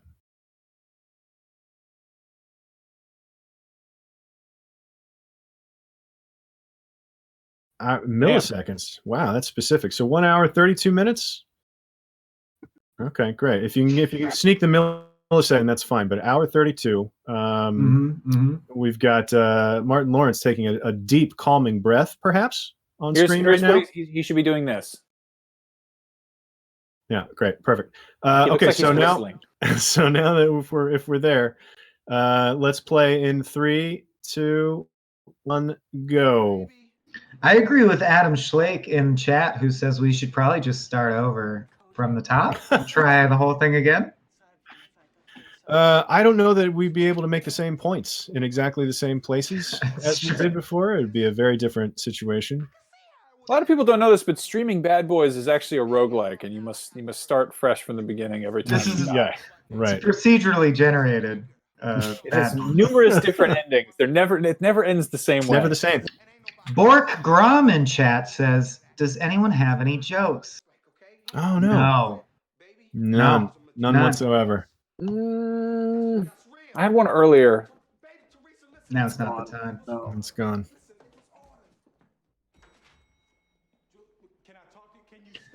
So here we're sneaking up on another really cool foot chase, which I do love a good foot chase. Mm-hmm. You Point seen Break Run Run? has a great one. Run Lola Run has a good. Good foot chase. The titular multiple foot chase, times. yeah. Yeah. Oh, these close-ups of eyes are so good. Slow motion. Here come Yeah. the guns. And in this little shootout here in the lobby, like the geography of where these bullets are landing, I think is on all four walls of the room. Like regardless of where people are aiming, every wall is getting shot up. Well, wouldn't they be? I guess I don't know, but there's that sequence there that it's cut from like one side of the room, and a guy gets shot over there, and then like Chet's getting shot at, and then like it just seemed like it seems a little more willy-nilly. Which I mean, look, it all works. Like the feeling that you're left with after watching this is like, oh His god, bullets are in here. Yeah. Oh. Now He there's really loves that trope of like the public servant like cautiously emerging from like Yeah. the gunfight. That's what I was gonna say. There's your Bayism. Is the Yep. Norse person going like, that was crazy? What? Yeah. All I want to know about is, do you like your haircut? Yeah, I remember Boston Common. Oh yeah. This is the sequence I was talking about. This has so many great like just setups of people minding their own business, like that guy hanging out by his bike, and then like, oh god, car chase. Yeah. The car chase in The Rock does the same thing with That is- just like That's also so much better if you know San Francisco, because it follows a pretty cohesive loop, and then it just randomly cuts to the other side of the city, and something explodes, and then it cuts back to like this believable car chase. Just detoured for the explosion. that was the worst part about living in LA and watching 24 was like this when they were in LA it was always like they got out to like Pomona in a commercial break, and it's like no that's impossible. So here's another like of course this chase runs through a bikini model shoot, Amazing. Oh, Peak Bay. and just white, just a total white room. Here's some more Here we go. Yes. casual standing by. I'm telling you, it's great. It's one, and it's honestly it's a trope that borrows from the Bond movies quite a bit. Like John Glenn's Bond movies, which he did a couple of the Connery ones and most of the Roger Moore ones, if I'm remembering right. But anyway, if you think about like Moonraker and Octopussy in these movies, where it's just like a boat chase through Venice, and it's just like people just like hanging out, and then all of a sudden there's a car chase going past them. But what makes it Bay is the idea that you would cut to the guys in the wheelchairs coming back from the basketball court before the characters you're interested in see them or know they exist. Right. As in like, hey audience, I'm throwing this shit at them. Right. Throwing that shit at No, them. it's honestly In like movie rules, you're supposed to see what the Right. characters see and know what they know. But I love that he's the kind of guy who'll cut to two dudes moving a plate glass window across the street. Uh-huh. And you're like, here it comes, Here it baby. comes. Yeah. Which is great because like it's another thing where he is so actively building this movie for us, the audience. Like there's no pretense about like what he's doing. He's like, I'm making something that you will be excited to watch. It's like an OK Go video. You're like, oh, let's watch this go. There's Yeah. that. Look at Here that. we Look at, go. look There at it that. is. Yeah, it's doing it. Yes, So yes, good. it's going. It's going. Yes. Turn Arguably, that around. Yes. Ah. Go Arguably, faster. Bay shot. Yes. invented the Avengers shot, which is so iconic now. Yeah, and that's the other thing too. And watching like there's nothing happening in the sky in that shot, which in later Michael Bay movies there'll be a helicopter flying in like opposite direction of the camera movement and like all of the things, the layers, and by the time you get to Pearl Harbor, there are guys like running out and we're circling around him, and you see like fighter bomber jets flying behind him, and like the amount of stuff that happens that he just keeps layering on top of his technique as his career goes on is really kind of fun to track. And yet he still is up to the same old tricks. Like in Six Underground, he does the exact same thing. They're driving a car, and then suddenly you cut to a dog walker walking three puppies, and you're like, well, I assume we're going to narrowly miss puppies now. It's fun though. Like it's such a fun tech. How is Six Underground? Is it like good Bay? Like is it? It's too much filler for me, honestly. The set pieces, but the set pieces themselves still bring it. The set pieces themselves were all really good. There was like, there was such an effort to tell a story from set piece to set piece to set piece that I almost wish that they just skipped that part. Like they seemed like they thought it was a complicated premise to get across, and it wasn't. You could have just been like, "This is happening," and you're like, "Okay." Because ultimately, like that's how it plays, right? It's like, this is happening, and I'm sitting there going, like, "Yeah, great, no, it's totally happening. You're absolutely right." And then there are these middle parts that I'm just like, This scene right here, this resonates with me because I love the sort of weird trope of just a gigantic nerd who's not. He's like not really threatening, but sort of is. But you're not like, what's the relationship? Man Beetle on YouTube, watching on IGN, has just asked, are those long lenses in the action shots very Tony Scott? Which you're absolutely right. It is. We're somebody else picking up on the Tony Scott aspect of anytime there's a really tight, and Bay always does it through the windshield of a car in a car chase, right? Like directly over the hood through the car chase, shot on the protagonist in the car on a real long lens, and it's bouncing all over the place, and you can't see their mouths at all, so they can say whatever they want. They'll do it in post, and it'll be great. Whatever quip they want about like whichever. If it's the wheelchair guys or the guys carrying the plate glass window that they narrowly miss, like whatever they have to comment on, they can do it later, which is the fruit vendor with 1 day till retirement. I just had one more pineapple to sell. If I just unloaded these guavas, I could pay for your college, but no. Yeah. I want to see the movie do the long con version of that, where it shows like the person who plate glass window like wake up in the morning. Like amidst all the action heroes, like the grand finale is the plate glass window getting shattered and the fallout from. But it's like you see two cops waking up and doing their daily things, and then there's the plate glass window mover who wakes up, and it follows all of them, and then they just.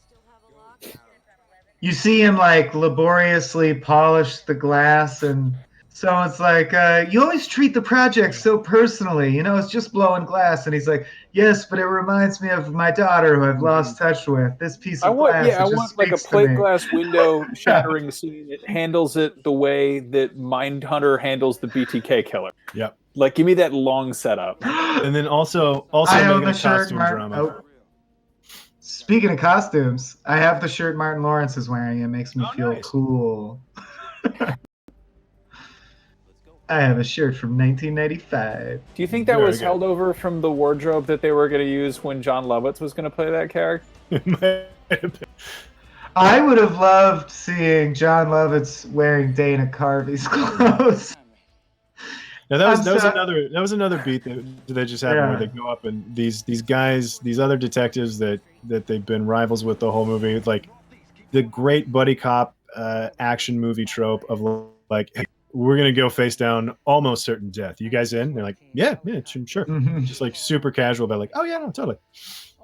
Was there ever a time where maps, like street maps on computers, were bright green like DOS style readouts, like we just saw Impossible Joey to Pants read. accessing. That seems like a hard to read map, yeah, for the police station to use. That's what I do love. High tech computers in the 80s and 90s in movies Oh, that just phenomenal. never existed. But what did they look like? Like all the monitors and everything in the original Alien, stuff like that. Yes. Just like the sort of vector graphic kind of. I'm actually sad that it seems like as we reach technological singularity, we're getting better at that. Like the Minority Report system, if you use VR headsets now, it kind of is basically getting that close, is what yeah. it feels like. You grab your menu and do that. I miss the days where they were like, in the future, you'll wear a helmet with a crank on it, and it'll Yeah. make the game go. I like when we were way off. It was super fun. I do appreciate looking at like what the past thought the present would look like or future. It's just like, what year are we in Absolutely. now? Like, what movie took place in 2020, and like, how wrong were they? Scratch this, okay? I think this Bay's guy. use of the DOS computer stuff is honestly like just it's sheerly aesthetic. Like in the same way that the night vision goggles are just way too green. Mhm. That stuff doesn't. It's not that neon. You know. It's just. It's he wanted something. He wanted a little color in there. Yeah, I mean, you want, especially with the way the films are cut, and with the thinking behind the edit style in these movies being like, you know, all super flashy, make it interesting, and dynamic, and then just like to have something that reads as map on a computer screen in half a second, like. Mhm. Well, there's like most of the Meanwhile, a budget garbage of the truck movie, drives you know. through a building. There's your budget. Yeah. You cannot kill me. I am John Lovitz. Damn, they used 2 squibs for that. That looks Thrown in the bag. Squibs. The connected line. That was good. Yeah. Squibbing is an art we're losing. Yeah. We Lot of actually fun. talked with Lee Winnell about that when we were watching the Invisible Man, because there's a great shot in the Invisible Man where a guy gets shot in the knee, and it's just the most fabulous, goopy, like throwback Paul Verhoeven squib. Yeah.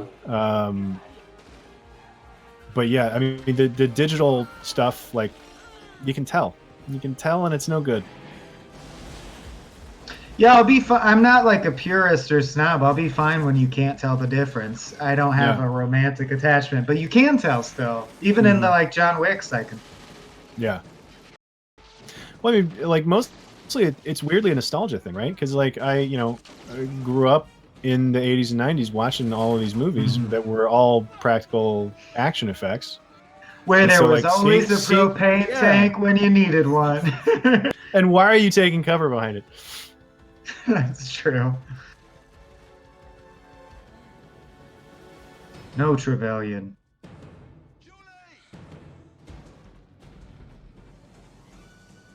I'll tell you, the palpable tension that the stream will dissolve at any instant, adding so much to the Sure. experience. There's your ticking clock. How much time do we have before the internet craps out again? Yeah.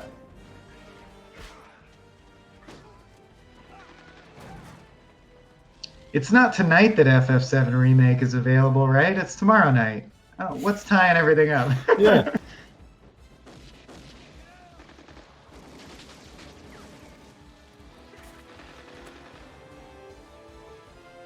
And this is going to be a part of the show where we sort of quietly watch this really well conceived and executed action sequence. That shot there of Oh, the the body. Just the dude flying Oh, out of the plane. 2 more. Yeah. You know what else I like is I like that you forgot your boarding pass, Yeah.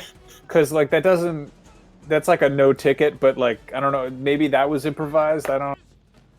But also, I mean, that's a thing that it only exists in in the worlds of these movies. Right? Like the action movie, you got to say what's up right before you shoot that guy, and you got to say you forgot your. I don't know. I don't know. Yeah, I could be wrong. You might have to do There's that. There's gotta be somebody, like there was that one insane cop who like Dirty Harry was based on. There's gotta be somebody out there who's actually that much of a psychopath that they were like, I'm gonna crack a joke before I murder.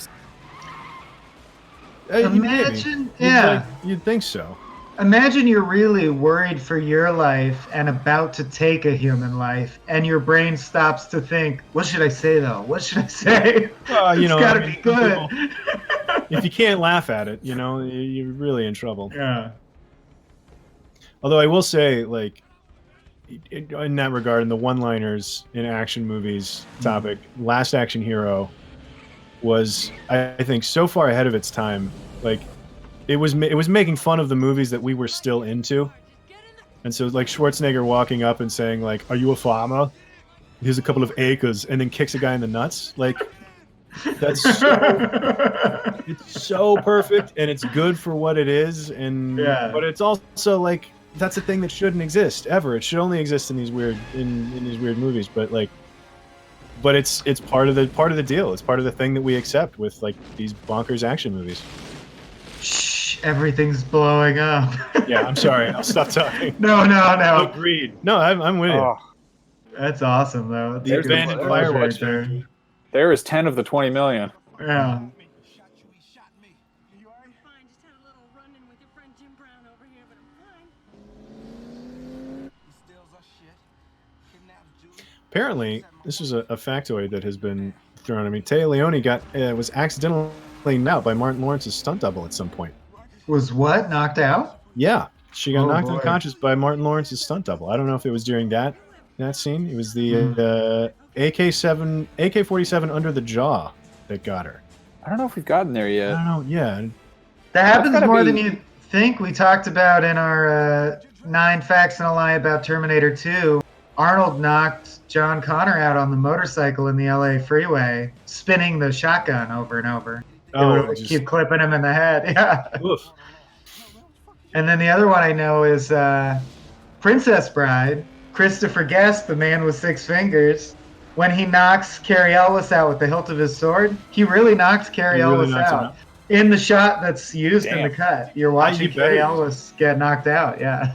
That's the thing. Like whenever you know, doing something stupid like that. Swam, you're from sketch. You know what it's like. The thing that you say right before you do something stupid is like, look, if something happens, you better use this shot. Yeah. Oh, for sure.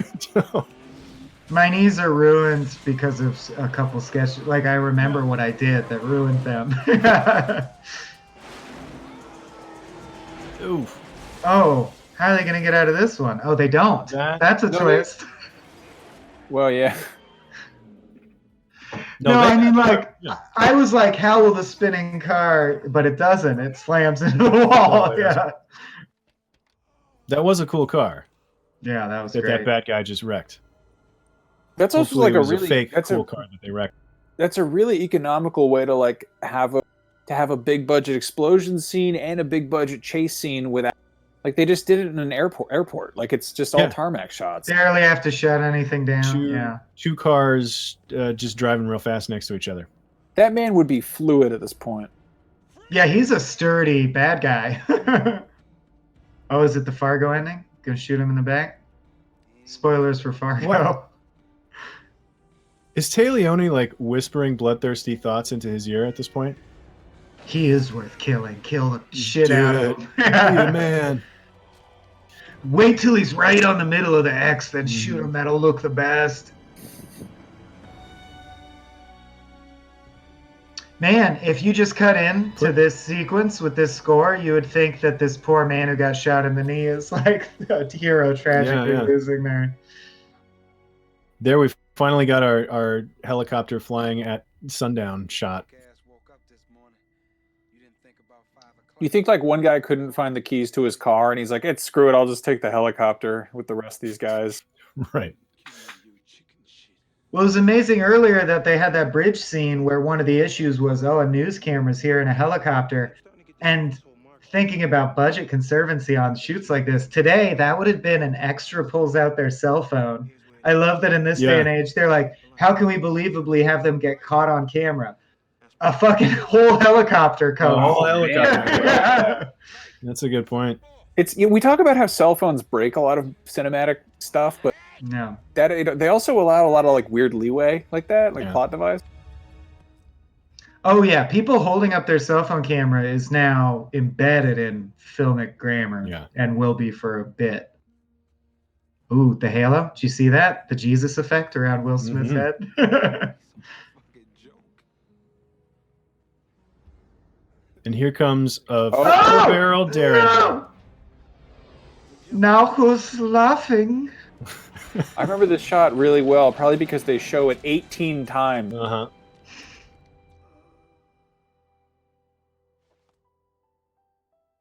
Just a reflection playing across his buddy's face.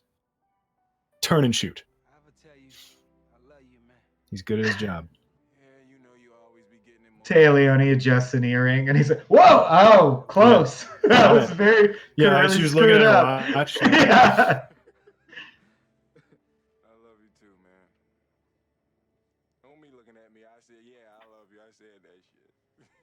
I love that good-natured laugh that you share when you've killed many people. That's multiple buddy cop movies. Is everyone dies and you fade to, wow, man, Yeah. wow, what a day.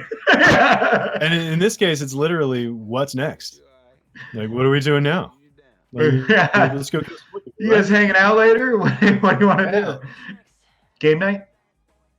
No, I love that. I mean, again, it's that action comedy, like heightened reality where like it's like, yeah, no, we're fine. Everything's fine. We survived, Yeah. even though like so many people didn't. You got him. Right here. That's Mike. Oh, Mike Larry. I'm going home to my wife to get my... Oh, Mike Larry. Marcus, why don't you stop playing, man? I've been beat 3 times since we've been out here. I'm cool, man. Back up. Don't need no help.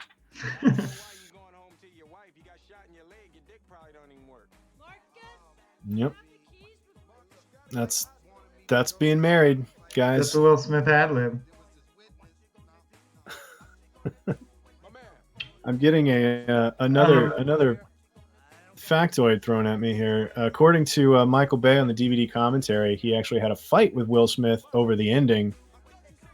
And before they shot the ending, Will finally agreed that he would say "I love you" to Martin Lawrence. But then the day of the shooting, he changed his mind, didn't want to say it, and they fought about it for a couple of Wow. hours about why Weird. they should say it. And by the end of the fight, Michael Bay told Will that he didn't care anymore because he only had about 15 minutes to shoot the ending by that time anyway, or they didn't even have an ending.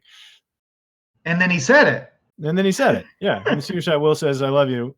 And that's the shot up here. So apparently fought about whether or not they were going to say "I love you" so much that they lost the light. And that was the only one they got, I guess, which is Interesting. Wow. fascinating. Well, That is, time has changed rapidly. I don't think that would be an issue for many actors anymore.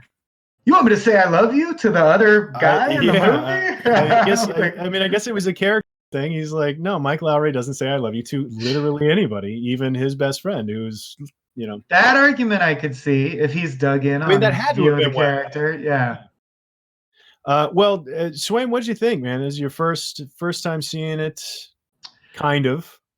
Kind of a little bit. I actually saw even less than you thought because there were parts where I just got audio and an occasional still frame. So But I think there from what might I be did see, some, though, I think there might be something about these bad boys. yeah, Yeah, watch I a couple more absolutely, movies at least. I see why it stands as a seminal classic in the genre, and it was very interesting to unpack the very specific nuances of what separates this from other action comedies and how it really is a leader in its field as far as the comedy side goes. Yeah. I enjoyed it a lot. I'll watch it for real, for sure, soon. So if that's any sign, I want to know why some of the things happened. Yeah. Yeah. Yeah, I've always sort of enjoyed that movie. I think the second one is, undeniably like much more impressive, but it's still like this. It's interesting. It's weird watching Michael Bay without a gigantic, ginormous budget and total like carte blanche to do whatever the hell he wants. It's also weird to be like, this was Will Smith's first action movie, and he's in everything now. You know, Right. that's what we think of him for. Yeah, I was just trying to imagine a time where it was the Fresh Prince of Bel-Air and doing Bad Boys, and then like I don't know what the equivalent of that would be today. I mean, I guess maybe it would be like one of the kids from Stranger Things all of a sudden is in a giant R-rated action movie. I suppose could happen, but I don't mean, know. it would It's probably, strange. it would probably It's be just like, it's a hard movie to watch in the context of when it came out, I think. Because Will Smith is who is and Michael Bay is who he is at this point, that like it's an interesting watch. I'm glad we watched it. I'm glad we watched it. Well, thank you for watching it with us. Happy 25th birthday, Bad Boys. Swaim got you some bananas. But thanks for joining us, guys. And also everybody that joined us and that is still around and that stuck with us through our technical difficulties. We really appreciate it. Thank you very much. And come back next week. We're going to be watching Rogue One with Gary Whitta and Chris Weitz. So that'll be super cool. That sounds great.